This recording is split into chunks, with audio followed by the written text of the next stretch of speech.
All right, welcome to episode 142 of the Zenspath Entertainment Network Podcast. I'm your host, Jeremy Powers, and joining me today, Chase. G'day. Steven. Sigma Pi. And Rachel. Hello. Chris is taking a break from a little while. He's got a lot of stuff going on, so we will eventually see him back. But as usual, we will jump into what we've been doing so that everybody can kind of get caught up with us and then go on from there with our news. So to start us off, we'll jump in with Chase. What you been doing, man? Well, I've been playing Black Myth Wukong. Decided to give that a try, just because it's gotten a lot of hype. And I'm enjoying it. The game's challenging, to say the least. But for anybody out there, for all the people out there that said that this game is not a Soulsborne or a Souls-like, go fuck yourself. It's very much so. It's literally got like every like aspect of a Souls game that you would expect from it. So I thought I was like, I got sold on a lie. Yeah, I was watching some playthroughs of it, and it seems what differentiates it is stamina. Well, the Souls games have stamina as well, though. But this one's like super restrictive, I guess, because this guy was comparing it, and eventually when he got rushed, he was like, "Okay, there's the Soulsborne." He's just like, before then he was comparing it to like Neo and stuff, but then he was just like, "No, Soulsborne reared its head."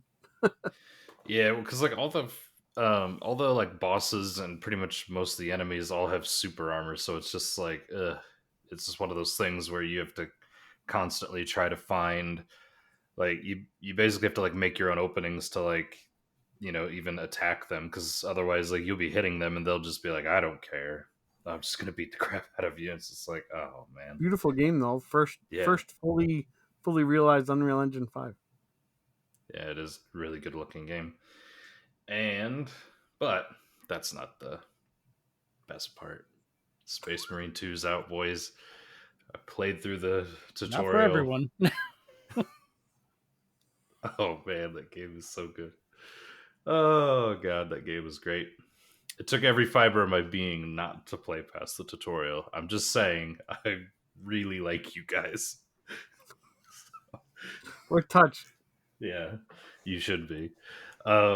But no, actually, it was kind of interesting though. For I figured Jeremy will get an interest out of this one because I saw the Digital Foundry video that came out after the launch.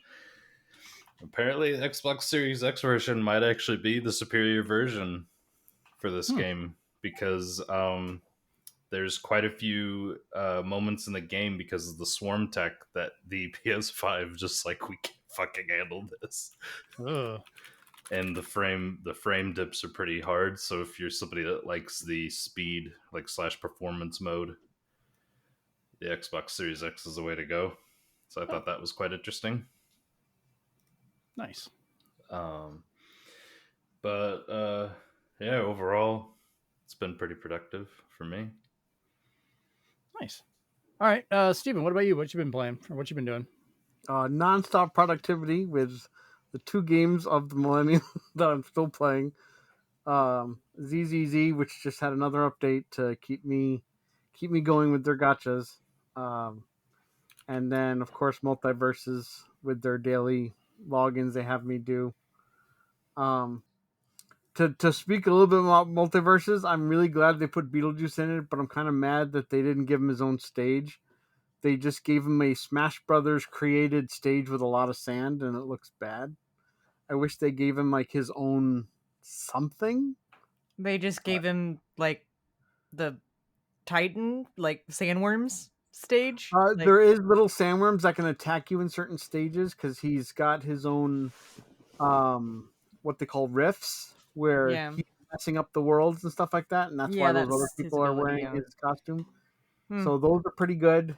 But other than that, whenever you're having a level that's specifically him, it's just a really blocky sand level with sandworms coming out of it, and I was just like, this doesn't look like. Maybe they ran out of time, or they weren't allowed to go with whatever idea they had initially. So that makes sense. I mean, there's a lot of stuff that they could pull from the tune. The only thing that they could pull from the original movie would be Titan. I think Titan, whatever moon they're on for Saturn. Right. and then they might not have been allowed to pull anything from the new one. Yeah, I'm wondering if maybe they're saving something for the next season. They might be. They usually either throw him in the Scooby-Doo mansion to make it look as close as possible, or they give him, ironically, the Teen Titans room. That's funny. Nice. All right, Rachel, what about you? What you been doing?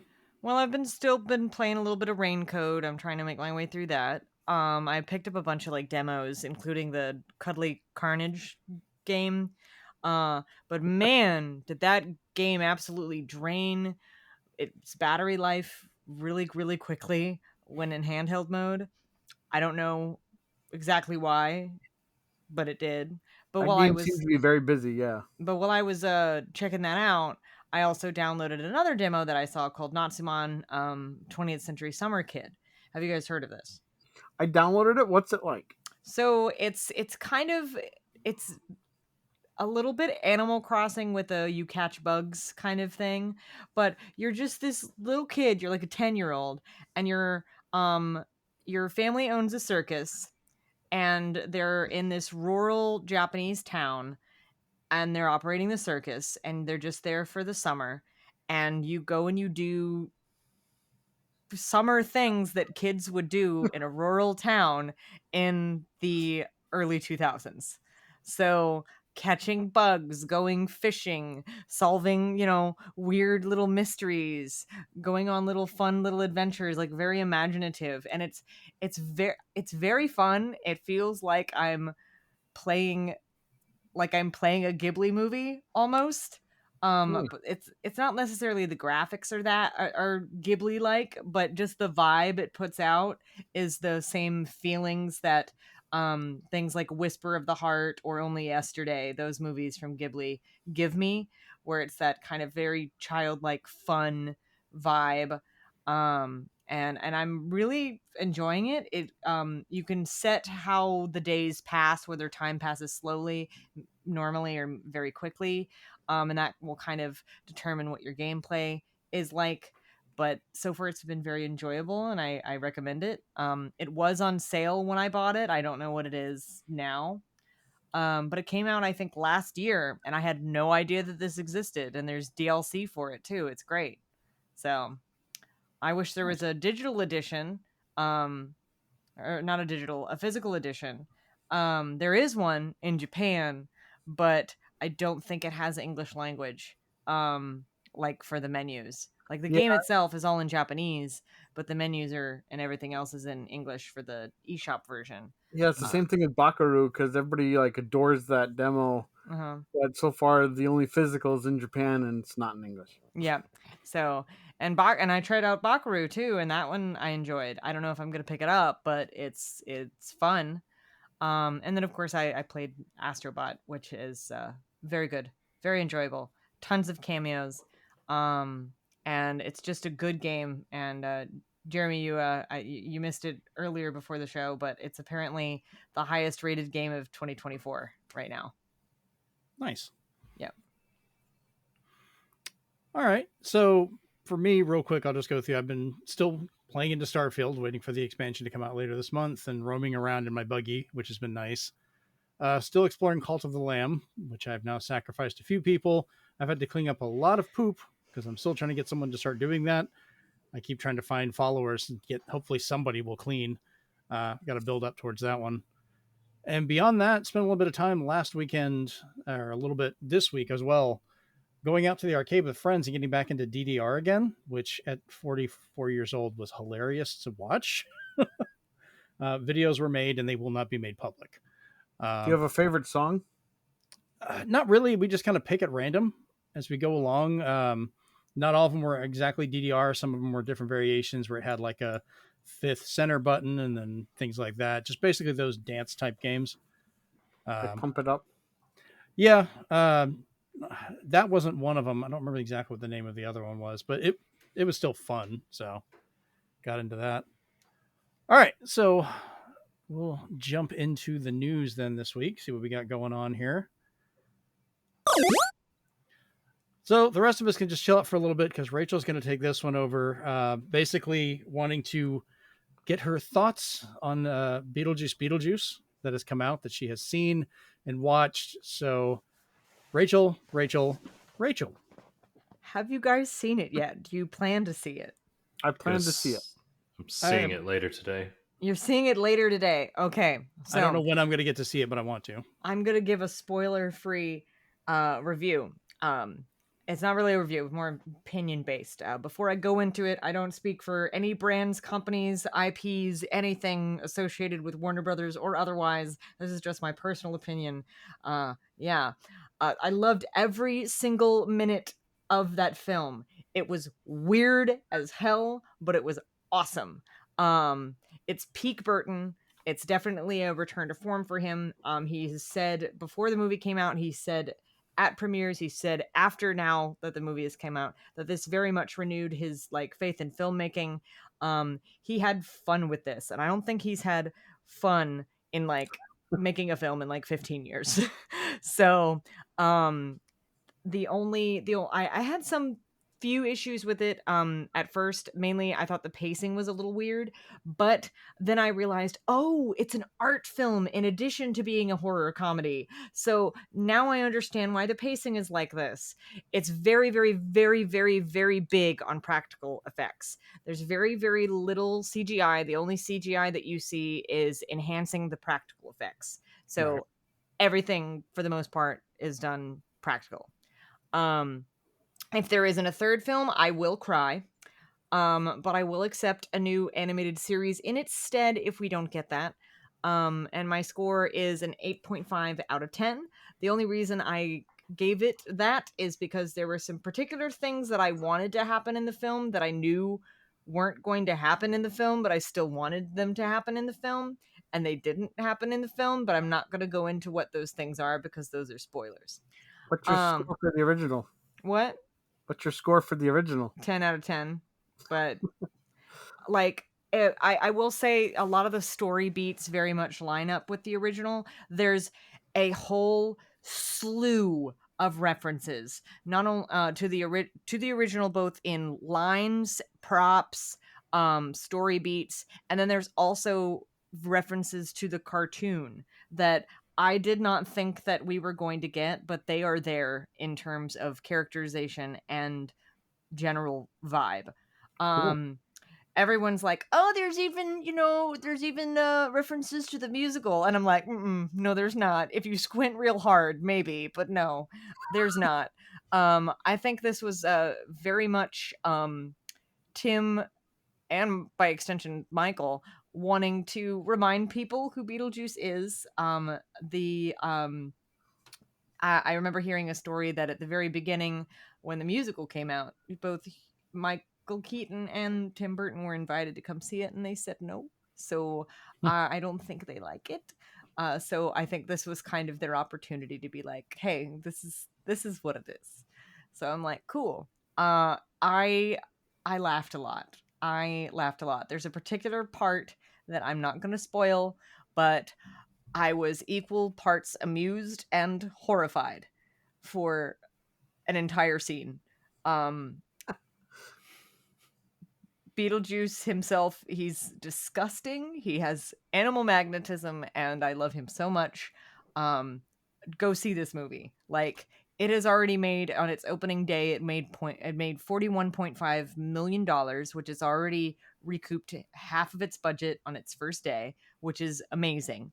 It made, I think, $12 million on Thursday in its previews, and I don't know what it made on Wednesday in its previews, but it's already very, very close to completely making up its budget. Yeah, they said it's the largest distribution of a Warner Brothers movie. Mm-hmm. Which generally that's actually seen as a bad thing, where Warner Brothers distributes things so widely because they're trying to get all the profit that it can, because they don't think it's going to do well, so they give it more opportunity with that.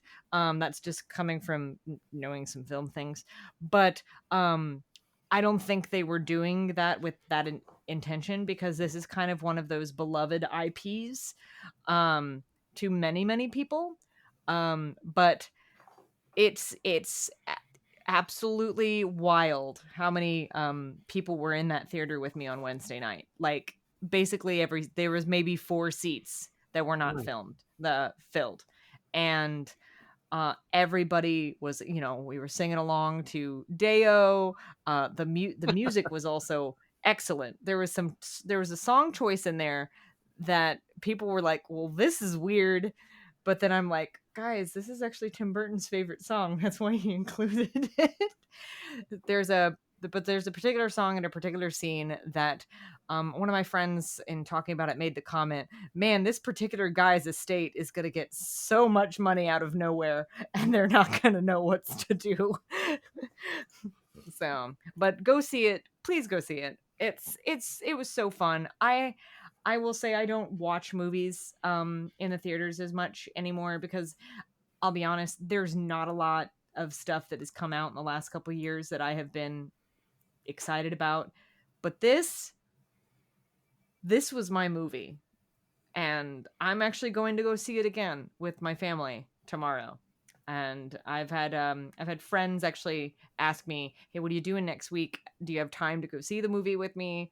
And I'm very tempted to go because I want to see their reactions to it. Yeah, I think that's what made me see South Park 5 times. Mm-hmm.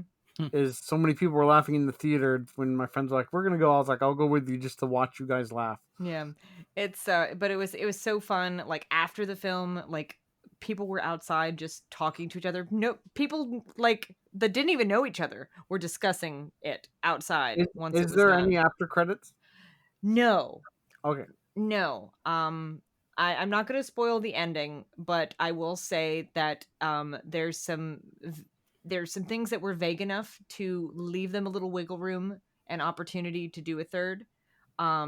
If they don't, I could see them doing an animated series like they did way back when, lightning may not strike twice, but history does repeat itself. So that's my hope if we don't get a third.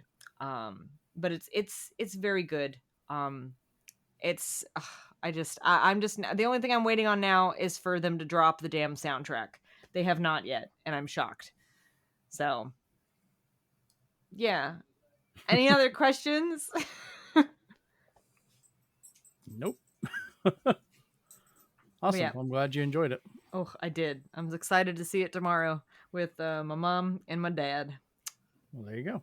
I'll get to it eventually. I know Brent's already seen it. Yeah, he gave it a thumbs up as well. I saw. It was every time a friend goes and sees it, I get a message from somebody and it's like, oh my god, I just saw it. Let's discuss this. I had people on Facebook like that I knew in college that were like, you're the only person's opinion that I trust on this. Is it good? And I go, yes. And they said, well, I guess if it wasn't, we wouldn't be hearing a damn thing from you, period, on any social media, because you'd be in mourning. And I went, yeah, you're probably right, but it is good. It's good. It's good. Exactly. So thank you, virtual me. But yeah, go see it. Go see Beetlejuice. This is my stamp of approval from probably Beetlejuice's biggest fan. So all right, there you go. All right, moving on to our next little bit of news. So Resident Evil 4, 7, and Village were released on iOS by Capcom, and they weren't very good. Like, we know they had some issues. They tried to tout them as being this big graphical powerhouse that you could do it, that led to iPads overheating and other fun stuff. But if you bought these games, you could play them whenever you wanted to. Well, now there's been an update that's been forced on them by Capcom that now requires an online connection in order to start any of these games. So if you're traveling and you try and play it, say you're on a plane or somewhere without internet, the games you paid $20 or more for each will not work now. They'll pop up with a screen saying you have to sign in online. And I was kind of curious what you guys think about this trend with some games updating after you've bought them to then require an online connection after the fact. Anybody have any thoughts on that one? Well, I thought it was funny because before I read this, I read what happened with their sales, and seeing that they sold less copies of it than Concord. I don't know if now they're just kind of this is their way of saying like we're done doing anything to them. Like we just want a ping on our server when somebody plays it, so we can use that as our metadata. But other than that, those games were a wash, I guess. That's what it seems like to me when they do that. I don't know. I don't like the fact if you buy a game though, then they just update it. All of a sudden, if you don't have that internet connection, you're just kind of shit out of luck. Especially for as much as they charge for them. It's that famous thing you're not buying the game, you're buying the rights to play the game. And I will say not every gaming company believes that and practices that mantra, but a lot of the big ones like Capcom do believe that, which I think is really sad, which is why I will continue my mantra of if you can purchase physical. Yeah, only problem is iOS has no physical port. So I know. Why would? But my question is why would you play anything on iOS? Like the only thing I ever played for the longest time before they did the re-release, that was the only way you could legitimately play Ghost Trick, unless you went and found a DS or 3DS and that copy of the game. The only HD version they released, which is why I own it on an iPad, because I actually did play that while traveling one year. Yeah. I will say, I really did enjoy the Hello Kitty game on iOS, and I am very glad. Oh, dog just ran in. Yep, and ran out. Well, she's getting her dinner, so that's fine. But no, I will say, like, I play. There was quite a few games that I played on iOS that I bought that I no longer have access to because they're no longer on the Apple Store, and they were on an iPad that is now very, very old and I don't have anymore. But I liked the Hello Kitty game, Neo Fantasia, whatever that game is that's coming out soon. That was an Apple Arcade exclusive. Like, I can understand it, like exclusivity, but I'm just like, Hello Kitty is coming to the Switch next year, which I'm very excited for because it's the type of Animal Crossing game I like. Cozy. Very cozy. But, I think it's... coming from devil's advocate and being like keep thinking along company like lines, it is a company's like what's the word for it, prerogative to do what they want with their properties. But I get that, but to go back on a purchase you made, if you buy I know a car is a larger thing, but if you buy that car and then all of a sudden they're like, well, your car's not going to work now unless you check in online every day. You're like, well, the car doesn't have internet. Well, you better make a hotspot. Yeah, that's yeah. I mean, it's one of those double-edged sword things. It sucks because the general sense of it is it's a company's prerogative to do what they want with their intellectual property. That's why that's kind of why recalls exist, but in some sense, but like. And, thinking back, the internet is great for gaming because then they could release patches that fix game-breaking issues and stuff like that. But then also, it's kind of bad that the internet exists in gaming because then do you really own your games? We're in a part of time where technology is both good and bad. Well, that's how technology always is. Yes, it's neat. Technology itself is neutral. It's how people use it that's good or bad. Is what it ends up to be. And for a lot of rose, it's beautiful, but watch out for the thorns. Right. Yes. I don't know. I think, like I said, my biggest part of this is like when you purchase a game, then for them to turn around and change it, that's what drives me nuts. That's, if you're going to be out forward with it, go, hey, these games require an online connection, you can make a choice on whether or not you get them.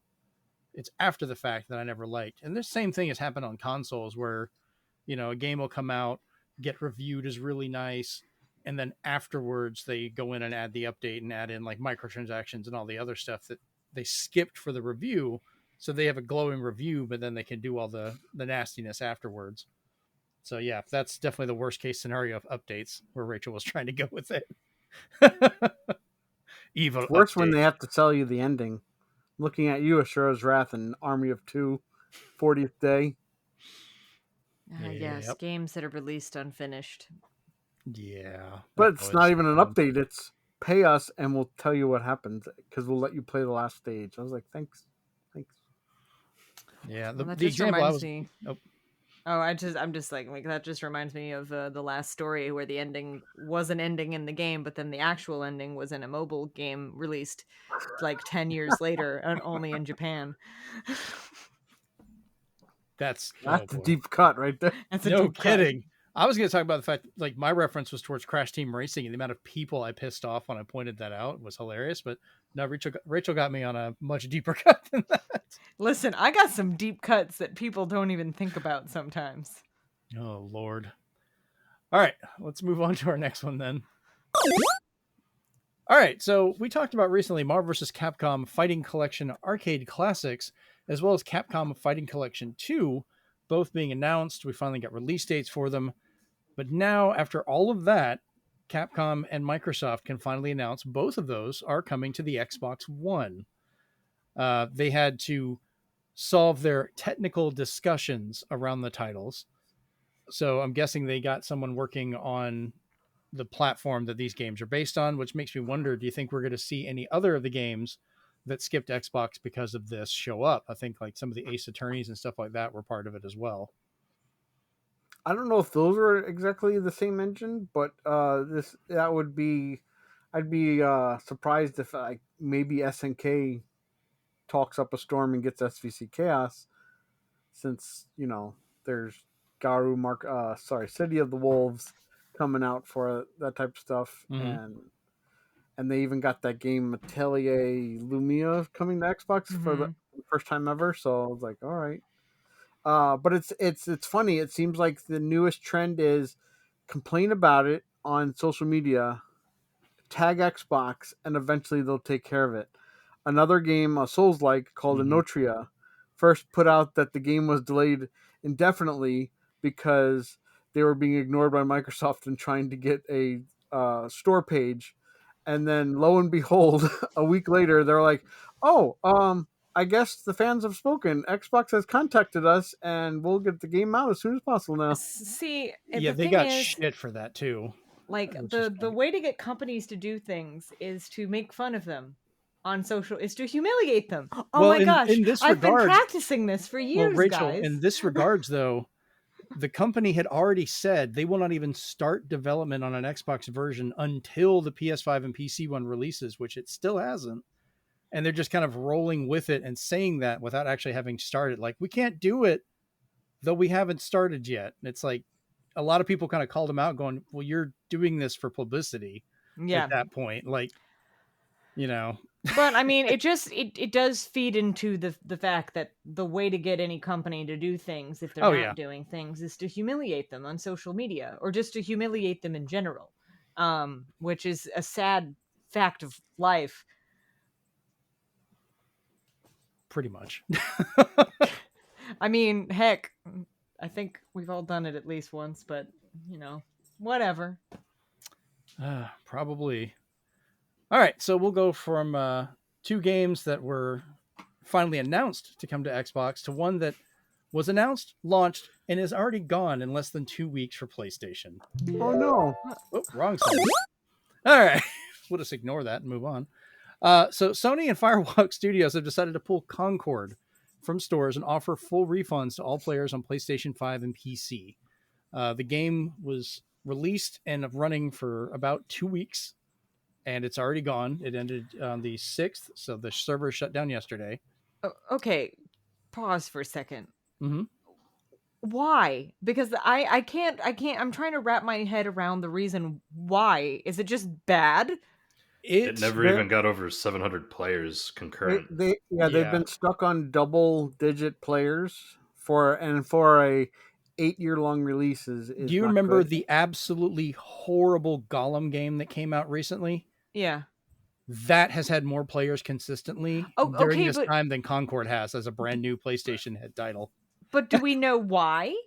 Like, so there's a myriad of reasons. Yeah. There's ones to ignore because those aren't reasons at all. But the biggest part that at least when people were, I was watching playtests of the beta and stuff with people, is that they were the game ran really slow, so everybody didn't really have wasn't faster than the other. Mm-hmm. But the biggest glaring thing I saw, which a lot of people suddenly stopped wanting to play was they said when you're playing ranked mode, if you win a match with that character is locked and you cannot use that character again. And it was the company's idea, Firewalk Studios, to even the playing field by locking out a character you like to play when you win a match. And everybody was like, that is the dumbest thing I've ever heard in my life. Okay. All right. I needed to get like that answer because I was sitting here. I didn't know a damn thing about this game other than it's been running for 2 weeks. And that's the other big thing. A lot of people were talking about when it got announced that it was shutting down. They were like, this is the first I've heard of it. Like, we knew there was no marketing behind it that they knew of. It was very like, I'm not trying to be mean to the designers, but it feels like someone took Guardians of the Galaxy, or like Walmart saw Guardian of the Galaxy and went, oh, we can make a movie from this. And it was the Walmart edition, but as a game.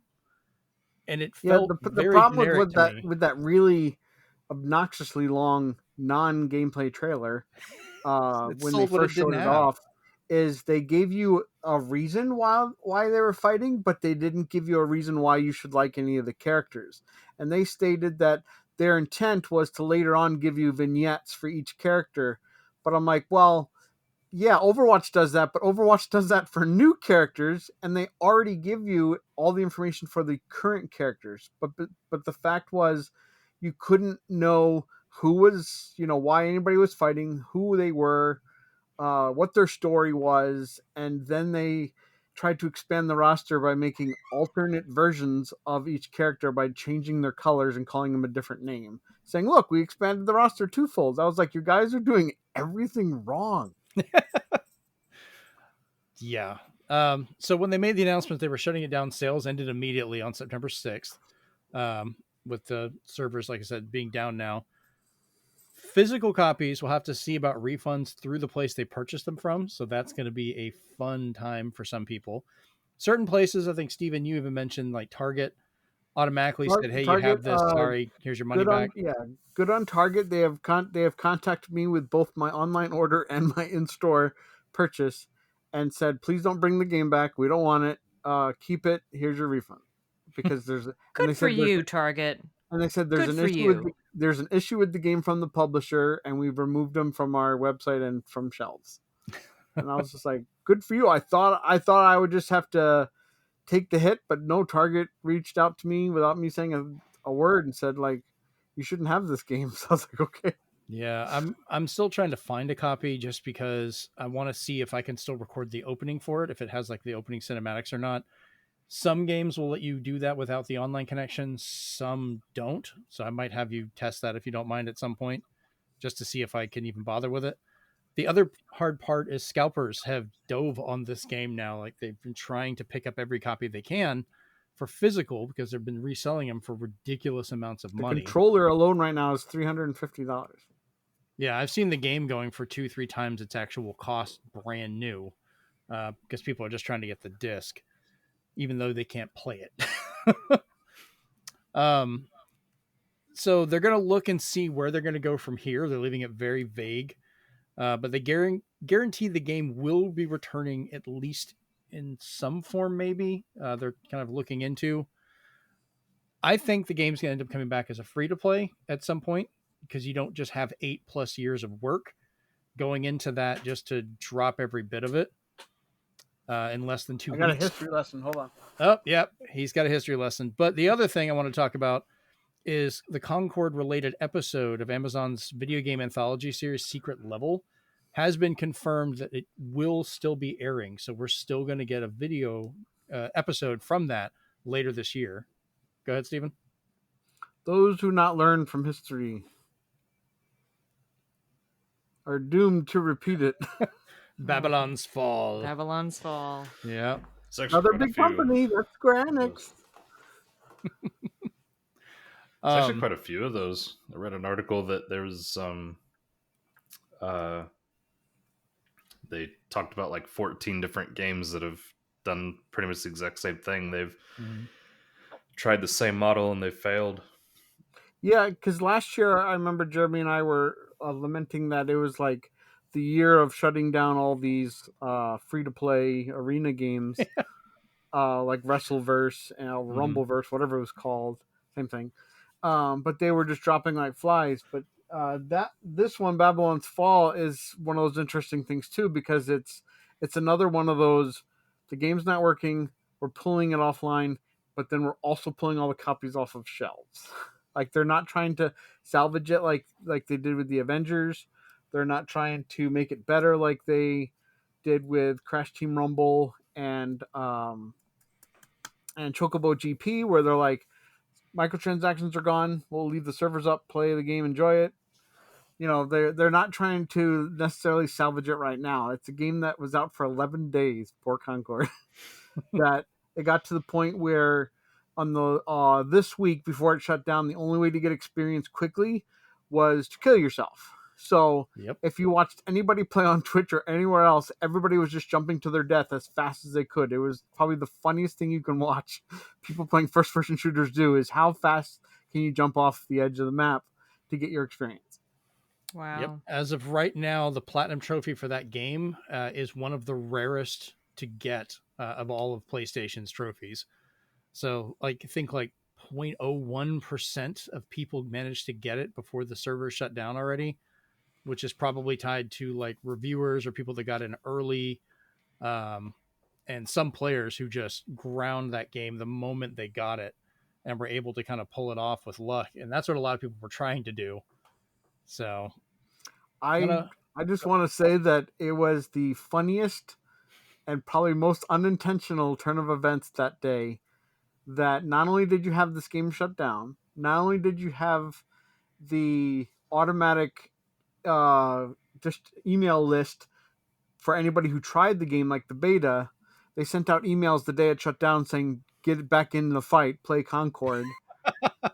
But then when this one was saying like all these horrible things about the game and it's going to go down, then Nintendo's just like, welcome to the wonderful world of Concordia in Mario Luigi Brothership. And I was like, wow, I don't think they meant that, but that's like an awesome, Concord's having a day. Oh man. In regards to the trophies though, we don't know if the game does come back, will it continue the same trophies or will that remain the rarest one because they'll go to a new set if it becomes a free to play or something like that, because they usually will change the license around it so it gets a different set of trophies. So they also shouldn't have called the trophy Living Legend. No kidding. It's just, I think they tried something that was definitely not new in any way, shape, or form in an oversaturated market, and this is what they got. They tried so hard and they did not get so far. No. And in the end, it didn't really matter. It didn't matter at all, no. They just told it to look at the flowers and just shot it in the back of the head. Yeah, It's okay, Concord. You were fun online. People liked you. Just keep looking over there at your trophy. Bam! And then Concordia trailer. 8 minute long. 8 minute long, yeah. That's terrible. All right, so let's move on to the other thing we've watched recently that's terrifyingly weird, but actually probably going to make money. I hope not. Oh, it's going to happen. So let's talk the Minecraft movie trailer. This is directed by Jared Hess, who did Napoleon Dynamite, Nacho Libre, and other things. The trailer stars Jack Black as Steve, Jason Momoa, Daniel Brooks, Emma Myers, and Sebastian Eugene Hansen. Weirdly enough, so they're humans in a CG Minecraft world that I think I love the description. Someone said it looks like a Saturday Night Live skit in front of a blue screen. That was you, yes. And it's just like, okay, this is going to make money. I hate to say it. Kids are going to go watch it. It's Minecraft. A lot of kids are excited. Some of our people that listen to the show told us their kids were excited to see it because they just want Minecraft. The rest of us are looking at it going, I hope they marketed it as much as Concord did. Good for them. Their kids can go see it. I will not be. And none of my adult friends will be seeing it either. What bothers me is not only the fact that it's not all in-engine or all animated. Right. But they tried to make some of the Minecraft stuff more realistic looking. And I was just like, that's kind of weird. But people said like, "Hey, Jack Black, you literally just had a music video where you talked about video games where we saw you in Minecraft form. Why can't we get that again? You don't even look like Steve. You put on a t-shirt and got a paycheck." I was like, man, he didn't even shave for the role. This is the kind of crap he threw Kyle Gass under the bus for, is to keep doing this. Like, come on, man. You were Tenacious D. Listen, he's having a real bad time. I think we should just let him cook. He's not having a bad time. The man's making more money than we are. So he's gonna have a Dwayne Johnson type of year. We just let him cook. Let him cook. He'll figure himself out. So will his career. Let him cook. So I've seen a bunch of reactions to this movie that have skewed in such weird ways. There's people that are talking about, like, they see the trailer and they're like, we don't like how this looks for the reasons we just said, because it's weird having real people in a oddly stylized digital version of Minecraft. They could have very easily just made the characters change after they get into that world, or have something different where they're freaking out how they look. But people have taken, I believe the lady is Danielle Brooks is the woman that's in there. They're showing the screenshot of her and they're like, this is why you don't like the movie. And it's like, can we please not make this a stupid race thing? It's not that. The movie just looks bad. She's fine. I don't really know. I'm not 100% familiar with what movie she's in, but they all look terrible in this. Like, just because it's people in a CG world. Let's not do that. Like, it's horrible. We already had Cool World, and that was a product of the times. You shouldn't be doing that now. Somebody had the audacity to come back and argue about, like, well, you liked Who Framed Roger Rabbit, and I was like, A, that has nothing to do with this, and B, that is completely different, because they knew it was cartoons walking around a real world, and they knew they were separate places. They knew they were out of place when the person was in Toontown, and they had two that worlds. Was the joke, yeah. That's a whole different thing. I'm with you. I hope they're like hiding that these people change. Maybe they just release this to freak people out. I'm hoping this one just causes the buzz, because right now it's had like the most views for their trailer. It's one of the most downvoted videos in a long while. As well, yeah. And I hate to say this. These people can be mean, but I kind of want it to be Sonic the Hedgehog, where they're like, yeah, because right now it's beating Sonic 3 in the number of views. And I was like, no, Sonic 3 trailer was amazing. The Sonic 3 trailer was really great. I loved one. It was everything that people were looking for the most part, unless you were a lore god and you're like, well, actually, but other than that, it was beautiful. I love the first two movies. I have not seen the third trailer. I need to watch that, but I've heard good things. So. Yeah, when you watch it, you're going to just be like, I can see why, while Jim Carrey has retired from Hollywood, every time he hears a Sonic movie, he's like, I'm in. Listen, if that's all he does, if that is all he does for the rest of his life, is play Eggman, Dr. Robotnik, whatever, anything in the Sonic movie, that's fine by me. That's fine. Every time I show my wife the trailer, we laugh at the same part, because his lines are so funny in that, even the trailer, that I was like, I need to see it just for him. Even listen, he has made his money in Hollywood years ago. He's fine. He basically retired. He's happy. Let him be in the movies he wants to be in. I don't know. I just want to see more Fire Marshal Bill. I don't. We're not ever getting a Fire Marshal Bill. All right, moving on. So if you want to get nerds upset, let's talk about the Legend of Zelda timeline.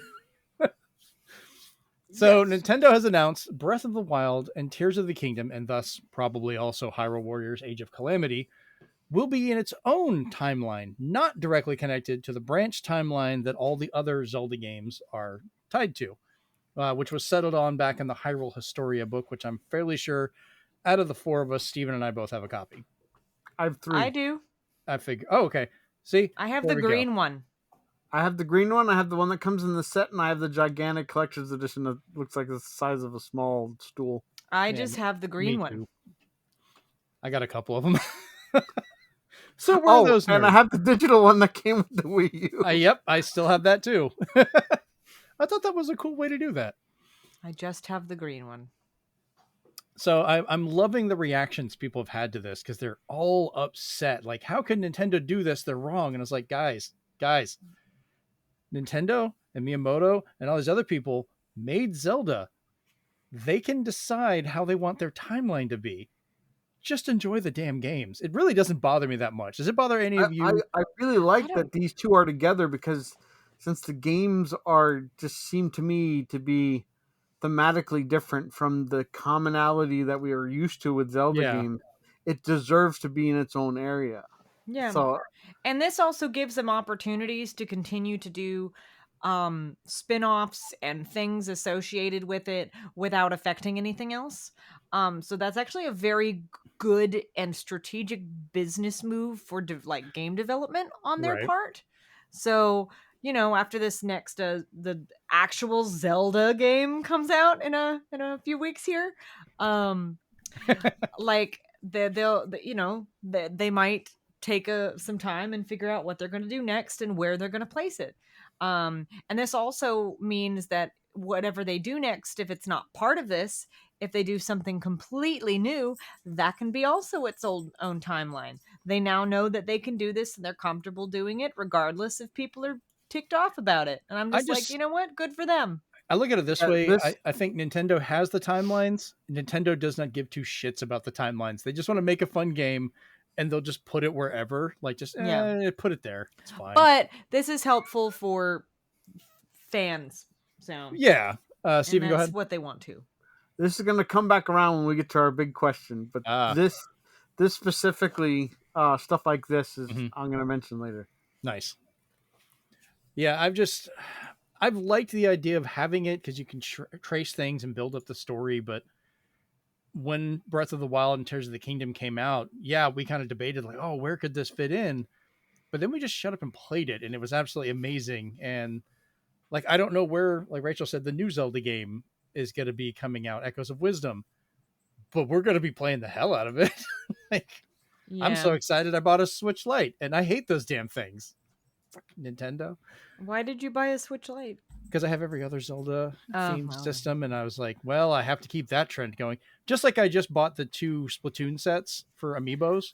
I still have my old Switch in addition to my OLED Switch, and I haven't done anything with my old Switch. I haven't even turned it on. It's sitting in my closet in a box. So I really should do something with that. We'll talk, I guess. We'll talk. Yeah, I need to get a hold of another Switch for a kid anyways. Maybe I'll buy it off you. It's got a little crack, not on the screen, but on the back cover. That's probably better safe than the one that I had to give him. I ended up having to repair and give him my launch day Switch, what was left of it. Mine is also launch day, so. Yeah. He got bullied at school, and we had given him my old Switch when I bought my OLED, and because he, it's one of our close friends' kids, and they didn't have the money to get one. He had it in his bag. He wasn't playing it at school or anything, but some kids were messing with him, took his bag, threw it over the fence with all the books in it, and when it landed, it just bent the Switch right in the middle. Yeah, he showed me. It looked horrible. Yeah, it still turned on. We were able to transfer all of his stuff, and I rebuilt my old Switch that Jennifer had used for years. And so he has a Switch to play. I wanted to make sure he at least had that, but yeah, if I can get a more updated one, that'd be nice. I think mine is also launch day, so that's fine. I can fix them. I'm working on that. I'm trying to fix his old one too, just to see, but I'll be sending you a challenge soon. Yeah, I'm waiting on that one. Oh my God. I still got to find a 3DS. Yeah, I'm looking into that. I was researching some more before I answered your price questions because I wanted to make sure I gave you a legitimate, not just off the top of my head, of where the market is. But let's get into more nerd rage. Hey, Chase, you're liking Space Marine 2, right? Yeah. Well, apparently you're wrong. You're so wrong because it's being hit. Yeah, it's being hit with review bombs. What? Early release. Holy shit. Right now, Warhammer 40k Space Marine 2 is got a low review over on Steam because the early access people were getting upset because the game installs the Epic Online services for use in cross-platform multiplayer. Yes, Steven, I agree. After you yawning, it's about that exciting. It's about that as exciting with it. Since Rachel wasn't paying attention, you had to take her place and yawn. I get it. Thumbs up. There you go. It also has and I kid you not, they call it comprehensive end user license agreement, which, God damn lawyers it. like All to do right. that. I Well, they gotta, say because it's a requirement to play, and they say there's privacy concerns. They convinced me. I changed my mind. Game's Yeah, a piece see if of you can get shit your now. money back. I've already canceled my pre-order. So the EULA is fairly consistent with ones they had for Teardown, SnowRunner, and a bunch of other titles, which I've been playing Teardown and freaking love that game. I didn't even notice. SnowRunner is actually like addictively fun for like no reason either. Really? I haven't tried that one yet. It's I mean it's like it's just a truck driving sim, but like obviously in like deep mud and snow and other places and stuff, and it's actually like a friend of mine and I play it co-op. Last time I got stuck in the snow. Yeah, a friend of mine. Yeah, you probably have some PTSD maybe in the snow perhaps. But... I'm just so glad I had cell service of some kind. I was miles out in the middle of nowhere for that one. But especially playing that game co-op, like it's just addictively fun to try and like get these missions, like get the missions done and all that stuff. It's great actually, like oddly enough. Yeah, the data that's being collected from those previous games, just to show it, was just used to kind of process the statistics and gameplay related stuff, like how levels went or what people chose or where they went, which is not uncommon. Yeah, I don't know what the pieces problem of is. shit. Like if you're talking right now, something like that? If you're talking right now, guess what else is collecting your data? Your phone, even though you're not using it. Yeah, I don't want to say the G word, but I'm surrounded by those things in this room because they control my lights and stuff, and they're listening. And I have the Amazon ladies everywhere, so it's like, yeah. I mean, we're all on our computers. Literally have microphones right now. They know what we're saying. EULA stands for everybody uninstall, lost to sale. That almost fit. Yeah, that was a good try. That's pretty damn close. Yeah, no, we just need to have EULAs, not EULA. So I don't know, plural. I think cross-platform for something like this is important. So if the way they were able to get it consistently working is to use the Epic online services, their complaint is the fact it was installed and they were not warned or given a choice. It's like, it's how the game was made. Go ahead, Steven.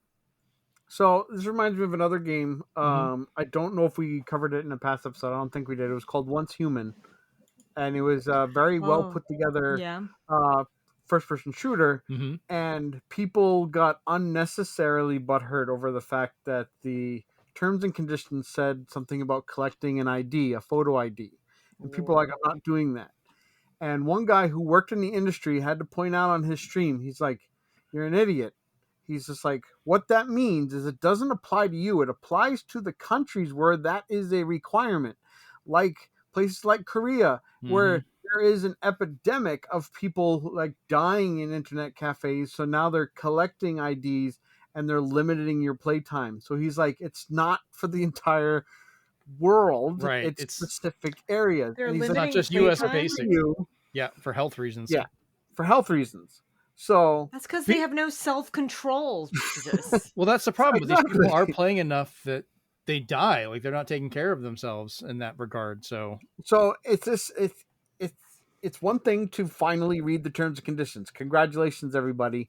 You guys are reading it after what happened with Disney Plus. But now you're picking a part which doesn't either apply to you or you don't understand it, so you jump to conclusions. Yeah, congrats on the imaginary law degree you think you have now. Legalese can be confusing. Is purposely confusing, and it's very hard to read unless you are just good at reading it because you have had practice reading it. So people that read patents, people that write EULAs, people that are people with PR degrees and stuff like that, and even journalism degrees and actual law degrees. These are the people that are going to read these things and know how to read them. Don't just skim it. Take your time, and you don't. I would say, read the important parts. You can do if you can. So when you pull up a EULA that you have to agree with a game, you actually have the option to bring it up as a full screen document in a web browser. Yeah. And there is a way to do a find thing where you can say you live in the United States and you're looking at what things would affect you in the United States. You could type in United States and find what's going to affect you. Yeah, because even if most of the document states United States in a different way, like we're going to refer to it as US or USA, they have to in the document say that at least once so you can find it and then go, oh, okay, now search for this term and that'll help you find it. Like that's how these things work. I'm glad that people are actually reading EULAs. Do I always read EULAs? No. But then again, I don't really buy games that have these comprehensive EULAs in it. Or you just click continue so you can play it. Most of it is like all the games that I play that have EULAs is like from the Tales of series, and I've already agreed to all of their EULAs from previous games, so it's not like it's that much different. So it's like the game's not asking for that, so stop thinking that that's what you're going through. Yeah, that it's gonna automatically apply to you. Look, as soon as you boot up Warhammer Space Marines 2, you are now officially enlisted into the Imperium to fight the aliens. So let's just get going. And I'm okay with that. So, yeah, we're still going to play it next week. Whatever. They can have my information. I just want my chainsaw and my yeah. Except let's move on. I need to install this and get through that stupid part so I can play. You own my PS5 now, okay? Yep. I'll just get a PS5 Pro. Oh yeah, let's talk about that. So last week we talked about our PlayStation 5 rumors and everything going on. Sony themselves may have slipped up, which we all know when you're doing this probably didn't.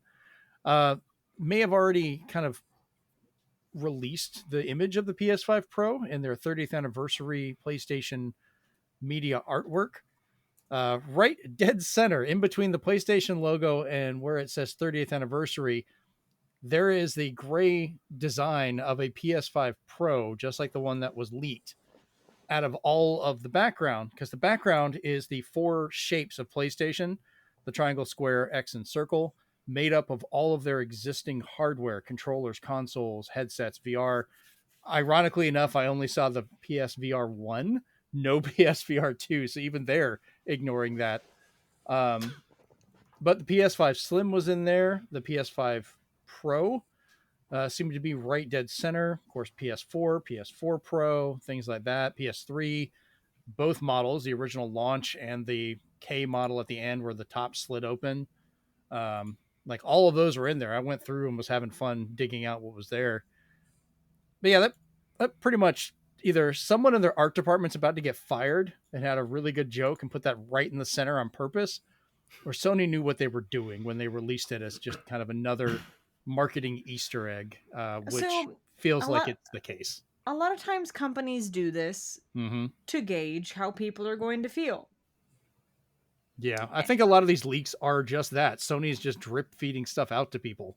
So, and whether or not they care about how people feel is up to them. Like, I know most people will probably be like, oh, well, that's garbage if it doesn't have a disk drive. That's me. But they'll be like me, and they'll just be like, I guess I'll buy the $80 internet patch needed disk drive just to get the PS5 Pro. I mean, if they force my hand with certain games, sure. But I doubt they will. I'm not going to buy it right out the gate. It's never been like they're not going to play play a new 3DS thing and be like, you can only play Xenoblade on that. But oh God, what I don't look forward to is the moment the PS5 Pro is announced or people start getting it, the arguments people are going to have is the PS5 holding us back. Should we just drop support for the PS5 because it's not letting the PS5 Pro do all it can? They haven't even done anything with the PS5 yet. Calm down. Let's get some shit on that. I have to play Fortnite on a PS5 Pro. Oh, I can't wait. Like, I get my 120 frames game that was that you could probably play on like the last 2 generations with this one because it's gonna like do so much fucking more. I just know they're gonna make it tremendously difficult to transfer data from the old to the new system, knowing PS5 and their SSD and everything else like that. And M.2 because it's not like the Xbox, like Jeremy says, where you just plucks it out, puts it in. Yeah. It's just like you have to. I have to unscrew my original PS5 and take out my SSD card, but will it try to initialize on the PS5 Pro, or do I have to buy a second SSD of the same size? Like, there's a lot of unanswered questions there for people who just like to transfer their state. Are they going to release a transfer cable where you can plug it into one USB on the other one and the other one, and just add a USB port that's not taken up by the disk drive? So knowing what Sony has done, like with the PlayStation VR, when it was the compatibility for PlayStation 5, they're probably going to make you register your PS5 to let you order one transfer cable per system and then lock you out. And then people are going to try and get as many as they can and scalp those out, and or they'll sell their PS5. And when you upgrade, you can't get the cable because it's already been used for that system by someone else. Well, all I can say is for all those people who are lamenting buying an original PS5, I bought an original Steam Deck, and then they announced the OLED. So, and then they're like, oh, this one fixes all the issues. It's like, thanks, Valve. That's fine. I've got my Legion Go, which I have loved and been playing, and they just announced it's getting like a new processor set that's supposed to take like 30-40 minutes of game time and give you about 3 hours because it's so much more efficient. And I'm like, all right, I guess I'll live. I've been playing on a plug anyways. Who cares? I know you can't view it, but I just shared a video before from Asus. Asus made a laptop where the mouse pad, if you click it in, you can pull it out and it becomes 2 Joy-Cons. So it's a Nintendo Switch built into your laptop.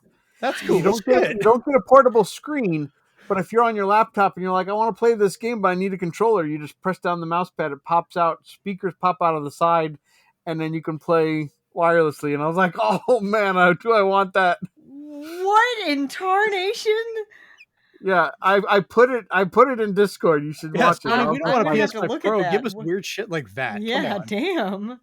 Because I was like because even the guy was just like, I didn't know this existed, but now that I've seen it and touched it, I want it. Because the funny thing is, it's like the most I have used my PS5 recently is with Astrobot. I've in just the last 24 hours, 8 of those have been in that game already, and I have so much stuff I want to talk about that game, but I can't. But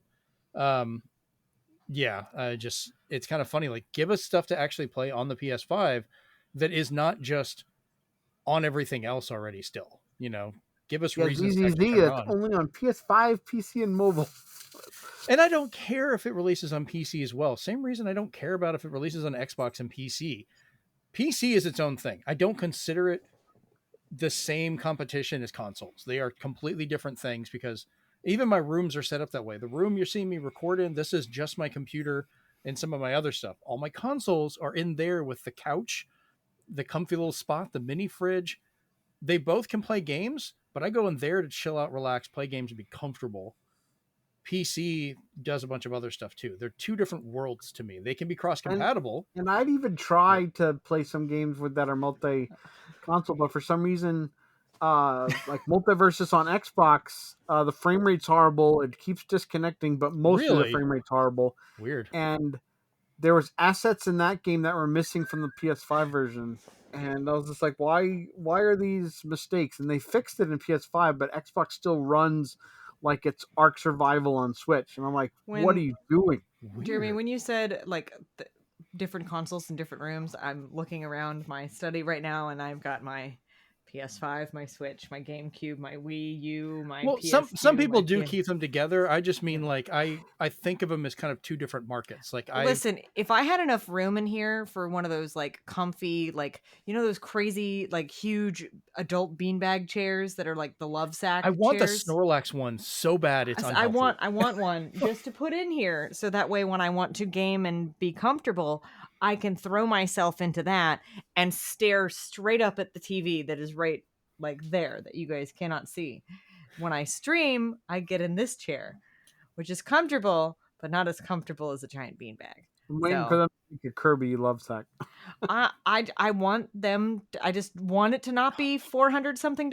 Like they make a giant Kirby beanbag chair. I'm gonna have to get that for Jen. I just want, because ever since I got to the size I am now, when I grew up to become a tall person, I want a beanbag chair that I can jump into like I could as a kid that won't explode. I don't want all the stuff inside to just explode out. Like I want it to just let me jump into it and just get comfy. So yeah, be like really tangented off the PlayStation. Be what my wife did. My my wife bought the zippable beanbag outer layer, and then she filled it with Squishmallows. Interesting. I like that. That's a thought. All right, so before we pull this back into our PS5 Pro rumors, do you guys think this was a purposeful leak from Sony? Because there's no way this thing was not vetted top to bottom. Or do you think this was a joke by a graphic artist? The fact that it wasn't pulled and reissued is already speaking volumes. So it's a good point. That's a very good point, because it's been nothing but news about that fact. And the fact it was dead center, right in between the two things you're going to look at. They knew people were going to see it. Because I want to go back to a previous story real quick. Yeah. Going back to Capcom's Marvel vs. Capcom collection, specifically Marvel Superheroes versus Street Fighter, they edited out of the official artwork. They photoshopped out Noromaru, so you didn't know he was in it. So everybody was like, there's no way he's in it. Then they saved it for a later announcement when they showed the official trailer saying, hey, guess what? We got him back in there. And then when you go to the website, oh, look, that same piece of art has that character restored on the artwork. So I was like, that was deliberate too. It wasn't oops, of course we'll put him in. It wasn't the fans asking for him to be in and they relented. No, it was intentional. So the fact that Sony hasn't altered the image at all and they're still left it up, they know what they're doing. Oh, yeah. A good example of that was one that you yourself sent me, which was the Everyone is Here art from Smash Brothers. That I guarantee they had that already made. All those deals were done. They had everyone added in there, and they would just remove them and add them back in as they needed to, because they fit in there too perfectly not to have that be done. So the last thing I want to ask before we move on to our last little bit of news before the big question, Rachel, since you are a graphic artist for the stuff you do, when you turn in work or do stuff like that, like, you can't just slip in little jokes like that. They usually vet the living hell out of it. It has to be basically on purpose, right? Correct.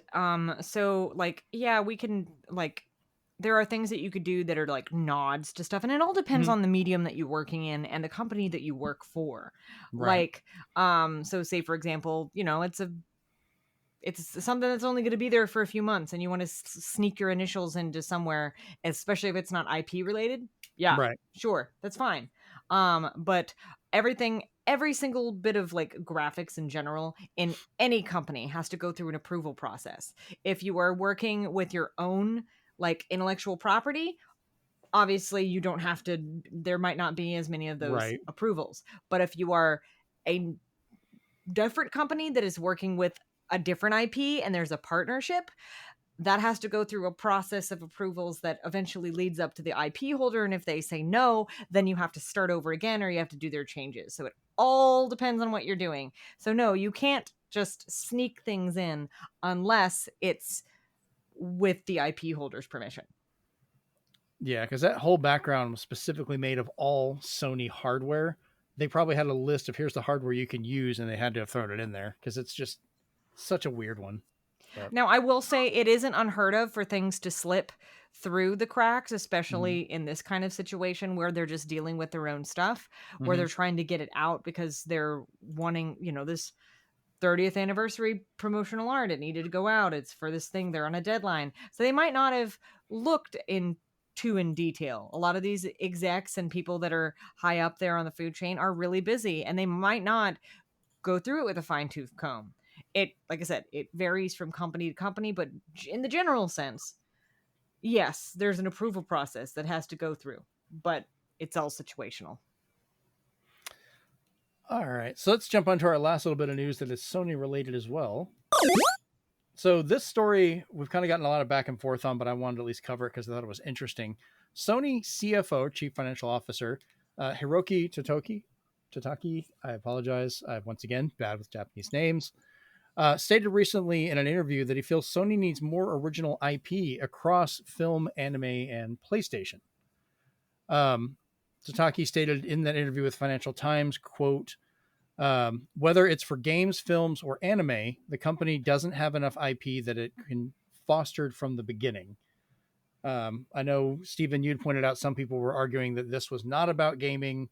It was just their films and stuff. And I think from what I read on the interview, I couldn't get to the actual Financial Times. They wanted me to pay for the site, so I'm having to go by quotes that were pulled. But from what I read, it kind of covered all, but they specifically talked about gaming. So I was like, it does have to do with that too.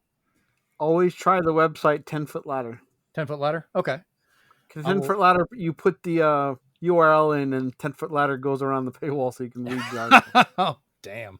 It doesn't always work, but when it works, it's beautiful. Okay. I'll have to keep that in mind. I'll add it to my links. He was joined by Sony CEO Kenichiro Yoshida.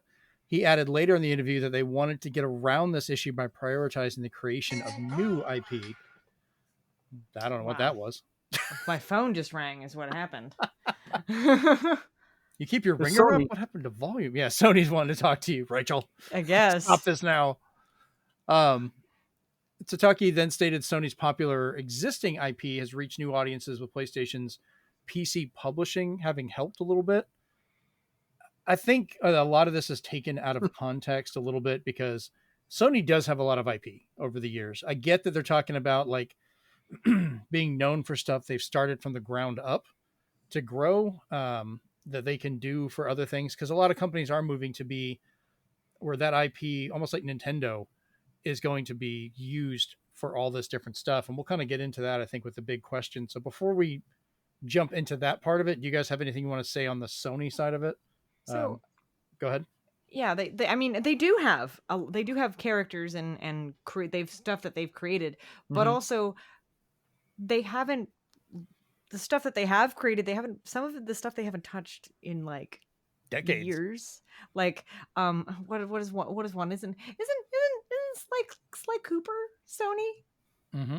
Yeah, and that has like a 10th of the budget that Concord had. Yeah, yep. Sly Cooper, Jack and Daxter hasn't been touched in forever. There is IP that is there that I will say that that people have largely forgotten about, like the general public have largely forgotten Infamous about. Back. Infamous was great. I love that series. But I think what he's trying to say is when he says fostered from the beginning. So at the very beginning of their company, when it was across all of those things, they didn't do a lot of their own stuff. They didn't have that.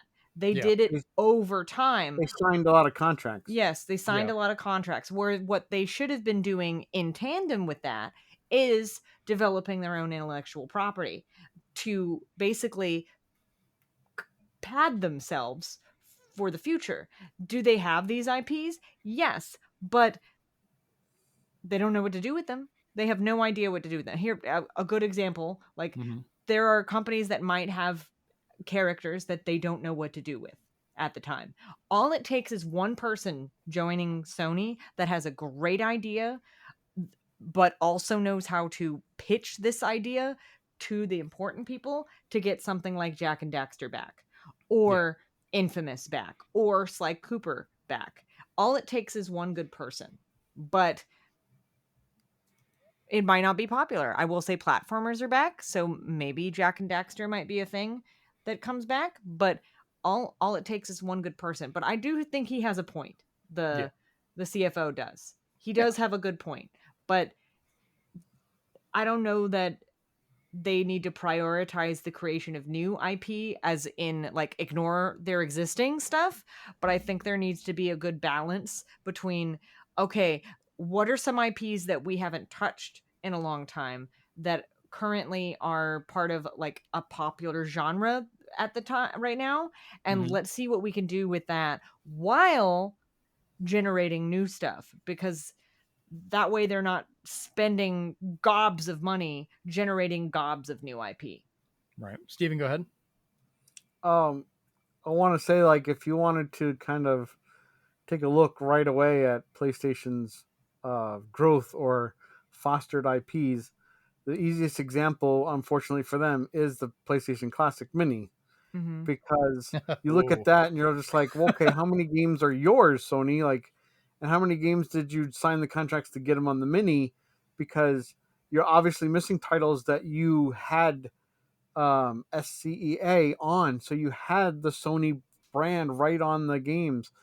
Those should have kind of, I don't understand how you didn't have the rights to those when those were developed by your people. Yep. Like, why can't you have Legend of Dragoon? Why can't you have that? That was all you. That was all you. A lot of times that happens too, because like there might have been something that they were doing with the IP at that time, but who knows? Now they're not anymore. I don't know. Like, IP things are weird, guys. I don't know if you know how weird intellectual property, like law and that is. Like, apparently, if Astrobot is any indication, the actual assets are hidden. But if you just want to make somebody look like them, that's okay. And they do specifically go out of their way not to name a single character. No, yeah. they don't. They at all. It's a joke reference to them. Yeah, like if you had not played those games or saw an ad for that game just in passing over the years, you would not know who those people are. And that's kind of how they get away with making nods to their own IPs. Like, take it back. I think the only one I can think of, which was already shown in the trailer, I think Kratos is the only one that has his actual name. Yeah, because that's a more recent IP. So the older ones, but I'm like, that's weird. That's not. Well, like I said, IP is very weird. Like, yeah, I'm just. There might. Do you guys remember that the wasn't there like a Sly Cooper movie thing that went along with that one game? There was a Sly Cooper movie trailer that looked amazing. And a Ratchet and Clank got a movie. When I worked at a game store, even Chase knows, I would show it all the time in the store for the Sly movie, and then people would be like, "What about that?" And I was like, "It's never coming out. I'm sorry, I'm showing that." they made a Ratchet and Clank movie instead, and it was okay. Which thankfully, though, when they did that, they just took every actor from the game and put them in the movie, and I was like, "That's how you do it." And they made a game based on that movie, which was based on a game, which was super weird. The game was good though. But then you look at something like even like PlayStation All Stars. Again, they couldn't fill the roster with their IP, so they had to be like, "Can you come in?" Yeah, they had Big Daddy from BioShock. Like said, that was so weird. If anybody like in mind, like I said, IP is very weird. If there is anything, even like the smallest little thing that could possibly be going on with that IP, they will not use it in something else because they don't want to ruin whatever. Doesn't matter if whatever's happening with the IP doesn't end up happening. They still can't then add it back in. It's like I said, it's very, very, very, very, very weird. When we get off the air, I'll tell you guys an interesting story having to do with that. So I think this discussion is kind of wandering into the big question. So I'm gonna move us on to that. Chase, one last chance. Anything on the Sony stuff you want to mention, or you just want us to move on?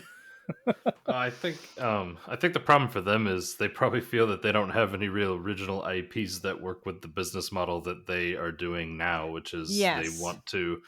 Their big focus is on making, like, unfortunately, the ghost of Jim Ryan's going to be with them for a while. Of the wanting everything to be live service, and it's just not. And we see how well that worked with Concord. So, which was ironically a new IP. Yeah. So. All right, let's jump into the big question then. All right, so what I had to ask this time, based on that last interview that we talked with the Sony CFO and CEO, what kind of balance do you feel a platform makers like Sony, Nintendo, and Microsoft should have in regards to creating new IPs and styles versus nurturing their older library of characters and series? Steven, let's start with you on that. So, maybe some people like myself would say maybe there's too many, but with Nintendo, there's never too much of a good thing, it seems. But as you've seen with them, is they'll take something that they know is universally loved, and they seem to, if they have an idea behind it, they'll release it, like they're doing with Zelda. We're getting another Zelda game on the Switch, the first Switch, and Nintendo's always like shifted their things to, we're gonna make smaller games that make bigger impacts. Like, we're not gonna just always have to make a AAA title like Skull and Bones or something like that, quadruple A title, and they'll release little things like here. MEO, The Laughing Man. Mm-hmm. That is a deep cut for Nintendo IPs to have a Famicom mystery game come out. And it was theirs saying like, well, everything else has got something at this point. Why not revisit that? So I feel sometimes it warrants itself because they're in a really good spot that a niche game can survive. But I feel that the balance they should have is it's not like I'm forcing them to, but they should acknowledge the bigger anniversaries, because that's when the fans are coming out of the woodwork. They're gearing up together, and they would really like some kind of mention. So even if Nintendo said "Happy Birthday, Captain Falcon," I think they would at least shed one tear, knowing that there's no more F-Zero games coming out except for F-Zero 99 right now. And you had like Miyamoto, unfortunately ruin, I'm going to say that, Star Fox for a lot of people, and it needs a redemption story. So that's where balance is needed. Sometimes you're going to get a really rough game. Like, you know, we've already played 3 of the same Donkey Kong games, so we can't wait for Donkey Kong to have a new game. And that's why Right. I feel, at least on the Nintendo side of things, people really get excited with new renders because they think that means a new game's coming or something new because it's a new art asset. Right. And Microsoft, you know, as I was showing you, kind of just gave Rare the opportunity to do it now, saying since we own you, if we put Rare games in other games, that's us saying, you know, we love our IPs. And the closest thing Microsoft ever got to it was Killer Instinct, because Killer Instinct had Battletoads that they own now from Rare. Mm-hmm. It had Gears of War in it, so it basically showed you like, we're celebrating IPs. Remember them? Here they are in their most beautiful glory they can be right now. Yeah, and they could have done a lot more with that too. And then Sony, like, other than their literal cash cows, it doesn't seem that they ever want to just say, "Hey, remember this," and bring it back. It's always just like, you know, if another company wants to do it, that's fine, but we're not going to revisit that stuff. So, you know, it kind of comes back to the Zelda thing. Like, you know, sometimes it's just the right time to release something, and because it's not a big, huge game, you should probably do something like that. Just don't release it on mobile ever. I'm looking at you, Capcom Breath of Fire. You know, don't do that, and just, you know, don't try to change the theme or the scope of the game either. Don't make it suddenly a free to play live service game. Don't Nintendo, don't announce a new Smash Brothers and make it the same model as Multiverses. People won't like that. Oh God, no kidding. All right, Chase, what about you? I think the problem with companies nowadays is they don't really feel that there's anything they could do with their old IPs, which is not necessarily true, but I think they're so risk adverse in trying new things because we live in the shareholder era of we can't have a flop, because if we have a flop, then then that means that people are going to be mad. So even though we still see plenty of them, I think, yeah, like Sony's got plenty of IPs that they could touch back on and actually do something with. Like, why can't we have, in the age of all these like music-based, rhythm-based games being popular, why can't Parappa the Rappa come back or something like that? Like, you know, yeah. You can't tell me that there isn't somebody out there that could have a good idea or try something new. But here's a novel concept, though. Instead of every game costing, like $200 billion to make, like, or 200 million, sorry, probably not billion, but $200 million to make, why can't we make like 4 $50 million games that could potentially make just as much money? Like, I don't know. Another company that's really bad about this too is Ubisoft. Like, it's really frustrating to see that literally every new idea that they have, like, somehow has to get put into Assassin's Creed game. Like, I mean, for instance, like Valhalla for me, it's like, I just saw that as somebody going to like, pitching this idea like, oh, we could do a game like this. The combat mechanics would be like this. We could do like siege mechanics and, all these really cool things for this, historical period in England. And someone's like, that sounds like a great idea. Make that the next Assassin's Creed game. It's like, wait, what? Like Vikings and Assassins have nothing to do with each other in any way, shape, or form. You are absolutely right on the whole shareholders thing. It's not what all the middle-aged white men that are shareholders want. It's not what the shareholders want. It's not what the executives want. It's not what the people who actually don't understand what the consumers want. And unfortunately it's been this way for years, and it's the same thing in TV. The problem is these companies are letting their shareholders and their board members and all of that have too much say in their creation process, when they should be more focused on things like actually running the company, as opposed to sticking their nose into development. So that's another problem. But I think a balance between old and new IPs is important. And I just think that they don't know how to do that. And you said earlier, Chase, that they don't want to take that risk. They think that the risk is too high for the reward could happen. So, yes, Steven? I just wanted to add a quick thing that sometimes it's unfortunate because the challenge is also you have to differentiate your game enough that people will not say, well, just slap this on it and it'll sell millions. Right. Yep. Because a famous example I remember reading is Eiji Onoma did not want to be known as the Zelda guy. And he had all these ideas that he put forth to the Nintendo brass.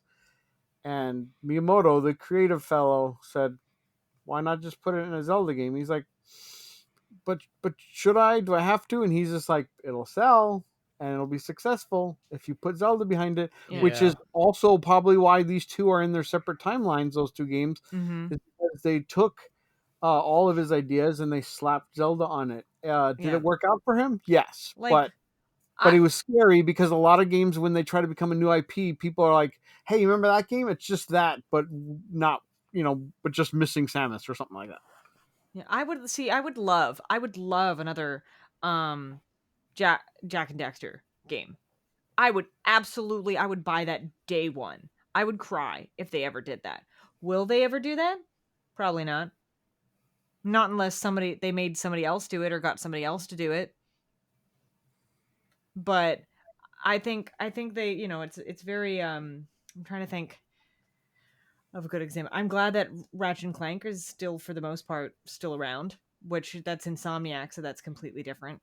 But I hate that companies have gotten so into the they've kind of pigeonholed, like shoehorned themselves in the Assassin's Creed thing. Like me, I would have like the Pirates stuff. Let's put it in an Assassin's Creed game. Did they make it another Pirates game later on?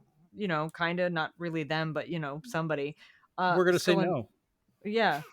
Yeah. They did not. They didn't. They tried, but never they failed. Still not coming, guys. Yeah. But the EULA got it. Yeah, the EULA. That's the only thing the EULA can take. They can keep that. This is more like eulogy. We'd have to care to mourn. You're right, man. You're right. But like I hate that they do that, and Nintendo's guilty of that with, like you said, with Zelda. I bet they're in some respects even guilty of it with Mario. They are part of what I. Go ahead. No, that was it. Just part of what I wanted to talk about was the fact, like with Nintendo, they do have a history of come up with a new idea, develop that idea, and then figure which of their IPs fit on it best to get it to sell. That's happened with Star Fox on Dinosaur Planet. That's happened with multiple Mario games that have happened. The Zelda games, as we talked about before, things like that, which kind of goes to the nurturing their old library versus the new IP. Nintendo does have their own way of doing that, where they're not beholden to such a high end for development cost and hardware, because they're not chasing the dragon of next gen graphics every time. They want it to be innovative but affordable. So they can take the idea, like you said, Chase, where there's a, $200 million game versus 4 of them for 50 million each, and they can still make 4 really good games that sell really well.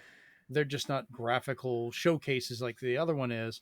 But they also, if only 2 of those are successful and the other 2 flop, they're still doing better than the $100 million or $200 million game that only did okay. They may not make that market back. Nintendo is still good because of that freedom to do that. They're still making new IPs. We've gotten, Splatoon recently. We got the stuff with Ring Fit. Like, people don't consider it because it's an exercise game. That thing sold like crazy and was a whole new IP that people want a sequel for, which is weird, but it was fun. I actually played it. And I kind of want Microsoft and Sony to be able to do that, to make smaller games that they can be more innovative with and take those chances, which they did with Hi-Fi Rush, and then Microsoft turned around and shut the company down. Well, at least Sony's that one doing was the saved. same thing. Yeah, that one was saved, thankfully. But like, even with Sony, they're getting stuff in, and they're pushing to have, make these live service games. Oh, they're not working, and they're shutting people down and doing stuff like that. It's like, they have to make these super expensive consoles and super complicated consoles work. They're not supporting them as much as they should, and they're not, they're trying to push out the new stuff. I think Sony and Microsoft need to pull from their history a little bit more to make those a little bit lower budget, return to form type games. Maybe, give us a Halo, but not make it as big as a whole massive one. Maybe give us something a little bit smaller, or I know it would probably be blasphemous, but like a multiplayer specific one, if they wanted to do that, just to kind of dive into it. I think Halo would fit for that idea. Sony is just chock full of things they could bring back that they may not have worked the first time, but they could learn from that and maybe keep going with it. What was the weird racing series they had on PS3 where you could make your cars and make your tracks and stuff like that? I blanked on the name. Nation Racers. Say what? Mod Nation Racers? Yeah. You laugh, but like, if they brought back a Mod Nation Racers with the newer tech of the PS5, wouldn't have to be some big expensive thing. Use a bunch of their licenses for skins and stuff like that, or themes for worlds. You could make a fun little kart racer out of that, and that would be something that would probably sell for a lot of people, or be a function for online, and take advantage of what they have while maybe not just floundering off an old IP. I want them to keep making new stuff, and it's nice to see that, but they're shooting big and losing out on stuff like Concord just completely flopped. Like, that was 8.5 years of development time for nothing, literally. Like, that's for Steven to have 2 collectibles in his house right now. I mean, I'm wanting to find a basically useless disc to try and record a video. That's as far as Concord's made it with me.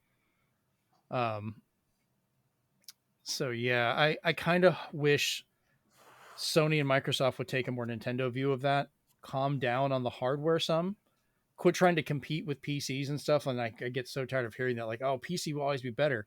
Great. How many thousands of dollars did you pump into that for it to run the game this year and then be considered too slow next year for all the features?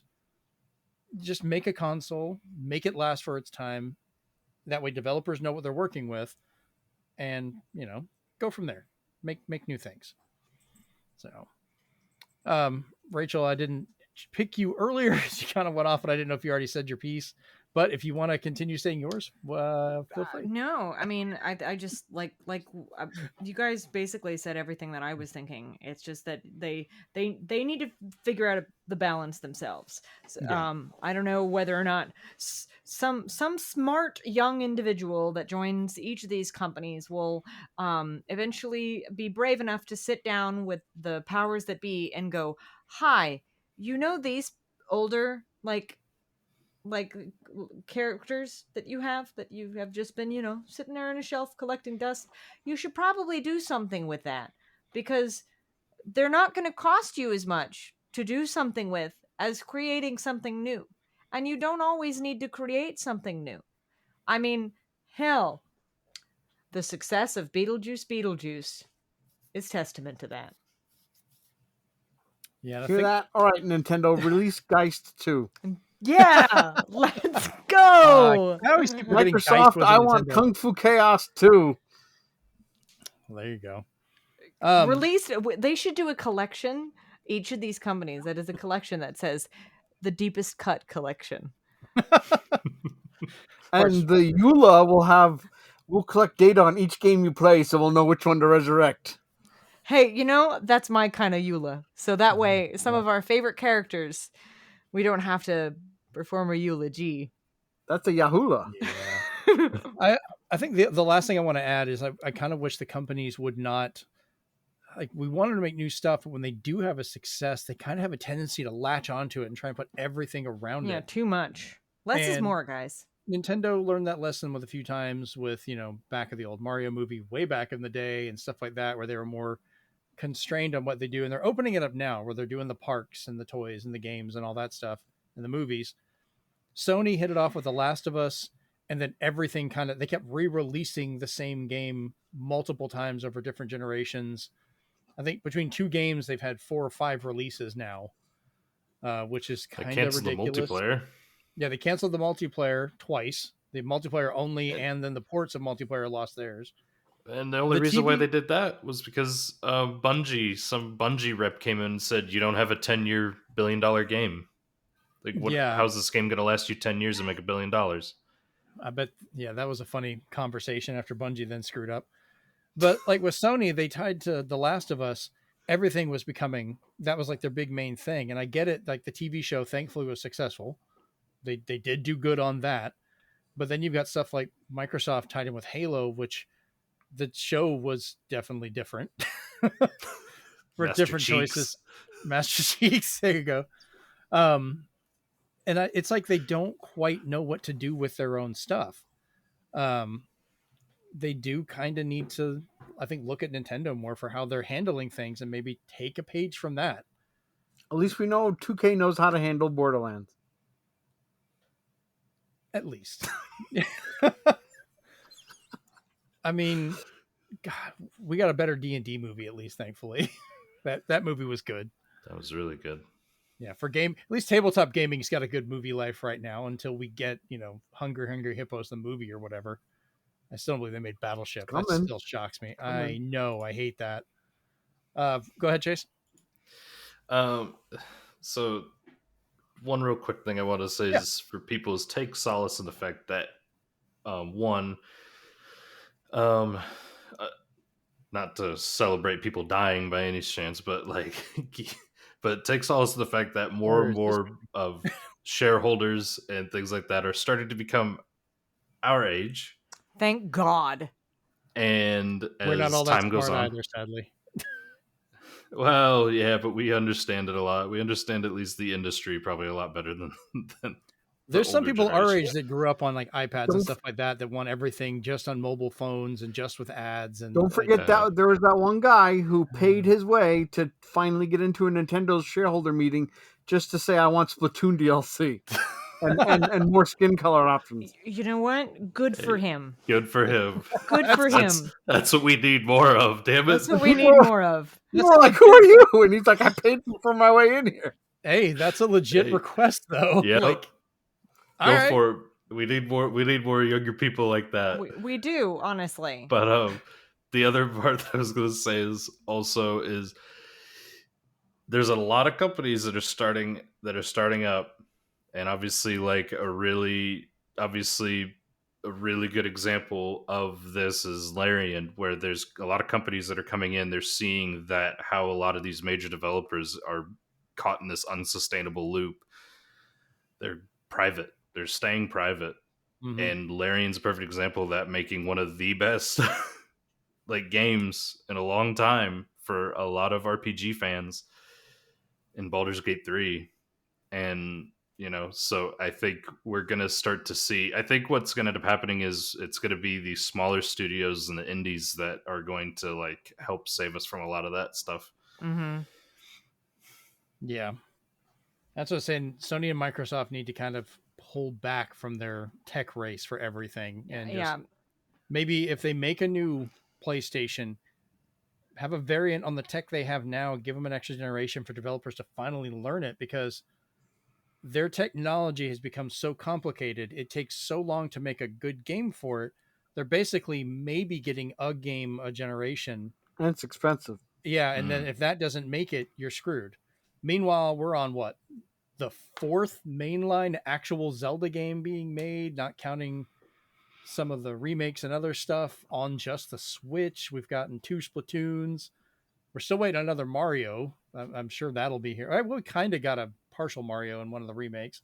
Like this, they're able to do more on that older hardware, and it costs them so much less, but they're still making all that money.